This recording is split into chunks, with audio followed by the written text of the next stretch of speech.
जटणी थाना रंगणी साहिरे थिबा सिंह बाहिनी गोष्ठी केन्द्र निकट में जड़े युवक को तंटी काटी हत्या करा जायछि। मृतक हेउछंती डेलांग थाना अधीन बंग गाँवर प्रफुल्ल बारिक।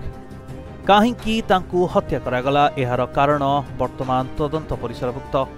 हत्यार कारण जना पड़ी नथिबा बेले घटनास्थल में जटणी पुलिस पहुंची तनाघना जारी रखिछि। आज जटणी थाना रे एक हत्या अभियोग होइछि। उदियारी ग्राम एक हत्या होइतिबार अभियोग होइछि।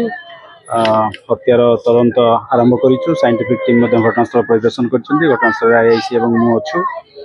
आमे वर्तमान डेड बॉडी रो इनक्वेस्ट चलछि एवं पारिपार्श्विक परिस्थिति जहाँ अनुमान करा जाउछि यह एक हत्या बोली तेणु तदंत चली। निश्चय किसी सुराग मिलिबो एवं आमे आसामी कि खूब शीघ्र धरि पारिबो। गोटे संवेदनशील और दुखद घटना एटा देखिया गले हरिराजपुर पंचायत किंतु आर ए जो जगह मर्डर होता म्यूनिसिपालिटी एरिया जाऊँगी।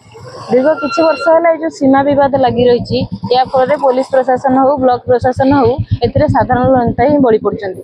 आपड़ देखो ये हरिराजपुर फांडी आमर आप जो ठिया तार अपोजिट साइड हो हरिराजपुर फांडी पुरी जिला डेलांग थाना अंडर जाऊँगी।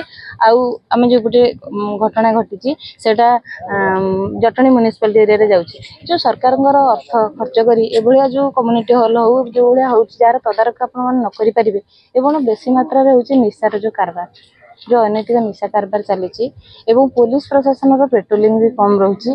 पुलिस प्रशासन ठीक से तार मत लगुच ड्यूटी करनी जहाँ फल एमती सब घटना घटू। जटणी हृदानंद कोदमा सिंह रिपोर्ट प्रतिनिधि।